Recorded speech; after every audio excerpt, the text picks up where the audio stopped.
रूपे अनेक तत्व एक जागर नवरात्रीचा. आज आपण ज्ञानदेवी सरस्वती हिच्याबद्दल जाणून घेऊया. सरस्वती महाभागे विद्ये कमललोचने विद्यारूपे विशालाक्षी विद्यां देहि नमोस्तुते. ब्रह्मदेवानी अद्भुत अशा अनाकलनीय मनोरम सृष्टीची रचना केली, म्हणजेच या पृथ्वी तलाची रचना पूर्ण केली. त्यावेळी सर्व देवांकडून त्यांच्यावर स्तुतिसुमने उधळली जात होती. ह्या आपल्या अद्भुत रचनेने अतिप्रसन्न होऊन ते स्वतःच म्हणू लागले की माझ्याशिवाय कोणीच अशी सृष्टी रचू शकणार नाही. इतर कोणातच ते सामर्थ्य नाही. पण पहा मंडळी, अधिक प्रशंसा ही घातक असते. तशी ती आपल्याला अतिप्रिय असतेच, पण न कळत तिने अहंकार वाढीस लागतो. अगदी तसेच काहीसे ब्रह्मदेवांच्या बाबतीत झाले. ब्रह्मदेवांनी श्री विष्णू व लक्ष्मी मातेस सृष्टी बघायला भूतलावर येण्याचे आमंत्रण दिले. पण विष्णू म्हणाले, हे ब्रह्मदेव, संपूर्णतेमध्ये सुद्धा कधी काही न्यूनता राहू शकते, तेव्हा तुम्ही ते एकदा तपासून बघावे. हे विष्णूचे म्हणणे त्यांना काही आवडले नाही. आपल्या रचनेवर गर्व झाल्याने, अहंकारामुळे त्यांना वाटले भूतलावर न येताच क्षीरसागरात झोपूनच विष्णू माझी त्रुटी दाखवत आहेत. त्यांचा हा विचार विष्णूंनी लगेच जाणला व ब्रह्मदेवासोबत लक्ष्मीसह ते तेथे गेले. तेव्हा विष्णूंनी त्यांना लक्षात आणून दिले की झरणे नद्या वाहत आहेत, पण तेथे पाण्याला आवाज नाही. वारे वाहत होते, ते पर्वतावर वारे आपटत होते, पण तिथे नाद नाही, आवाज नाही. पशुपक्षी स्वच्छंदी विहरताना दिसतात, पण कुठेच काही स्वर नाही. अशा काही बाबी लक्षात आल्यानंतर ते बदलण्याचा प्रयत्न करून सुद्धा ब्रह्मदेवांना काहीच करता आले नाही. तेथे ते अयशस्वी ठरले. त्यावेळी त्यांनी विष्णूची क्षमा मागितली. तेव्हा विष्णूंनी आपल्या महामाया आदिशक्तीमधून सरस्वती शारदेस प्रगट केले व तिच्या मदतीने ब्रह्मदेवांनी सृष्टी रचनेत आता पुन्हा पंचप्राण फुंकले. तेव्हा नद्या धबधब्यामधून खळखळाट चालू झाला.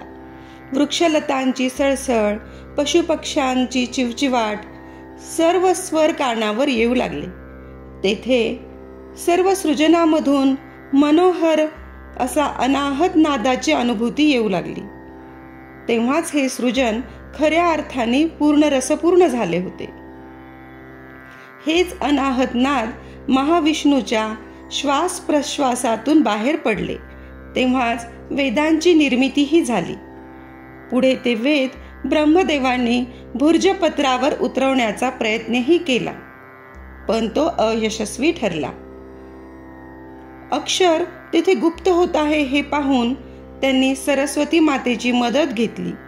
त्यावेळी सरस्वतीने भूतलावरील महर्षी वेदव्यास यांच्यावर कृपा करून ते विविध विभागात लिखाण करून समस्त मानवतेच्या कल्याणासाठी पूर्ण केल्याची कथा आहे. महाविष्णूंकडून प्रगट होताच हे वेदाचे ज्ञान फार विशाल आहे हे लक्षात आले. त्याच्याच मदतीने ब्रह्मा संपूर्ण विश्वाचा कारभार चालवतो. मग हे वेदच आपण पळवावे असा विचार हयग्रीव दैत्याने केला. कुटिलतेने त्यांनी ते वेद पळवले. आता मोठे संकट भूतलावर निर्माण झाले. त्यावेळी सरस्वतीने हे कंठस्थ असणाऱ्या वेदांची पुन्हा निर्मिती करून ब्रह्माला ते सुपूर्द केले. अशी समस्त जीवांसाठी वरदायिनी ठरलेल्या सरस्वतीची आणखी एक कहाणी ऐकूयात. महर्षी वेदव्यासांनी महाभारताची रचना केली खरी, पण त्यातील युद्ध संपल्यानंतर त्यांचे मन फार उद्विग्न व अशांत झाले होते. त्यामुळे शांती मिळावी म्हणून ते ऋषी विश्वामित्र व काही शिष्यांसमवेत दंडकारण्याच्या घोर जंगलामधून जात असता गोदावरीच्या तटावर विश्रांतीकरिता थांबले. तो परिसर रम्य व शांत असल्याने तिथेच काही दिवस ध्यानधारणेकरता राहायचे असे त्यांनी ठरवले. त्यावेळी असे म्हणतात की महाकाली, महासरस्वती व महालक्ष्मींनी त्यांना तेथे दृष्टांत झाल्याने व खरा ज्ञानबोध होऊन शांती लाभल्याने त्यांनी त्या त्रिदेवींची तिथे प्रतिष्ठापना केली. बरेच वर्ष व्यासांनी तेथे वास केल्याने त्या स्थानास वासर, व्यासपुरी व पुढे त्याचेच बासर असे नाव झाले. हिंदू धर्मामध्ये देवी सरस्वतीला ज्ञान, विद्या, संगीत, कला आणि वाणीची देवता म्हणतात. वसंत पंचमीस सरस्वती देवीचे प्रागट्य झाल्याने त्या दिवशी सरस्वती पूजनाचे जास्त महत्त्व आहे. माता सरस्वतींच्या काही प्रतीकाबद्दल आपण जाणून घेऊया. देवीच्या एका हातामध्ये वीणा दिसते, हे संगीत व कलेचे प्रतीक आहे. तर दुसऱ्या हातात माला दिसते, ते एकाग्रता व आध्यात्मिकतेचे प्रतीक आहे. तिच्या हातातील पांढरे कमळ हे शांती व पवित्रता सांगते.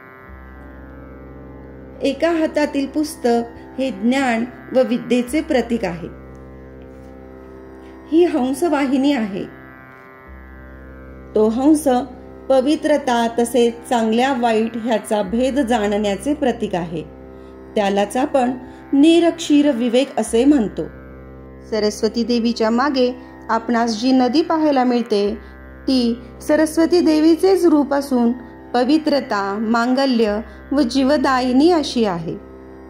अशा या सरस्वती देवीच्या पूजनाने व सरस्वती मंत्र उच्चारल्याने सकारात्मक ऊर्जेचा संचार होताना दिसतो.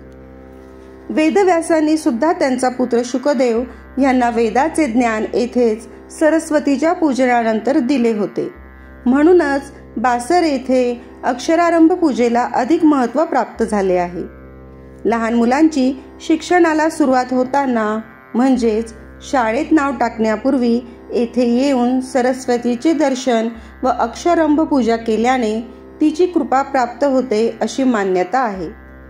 चला तर मग आपणही या ज्ञानदायिनी सरस्वती मातेच्या चरणी नतमस्तक होऊयात.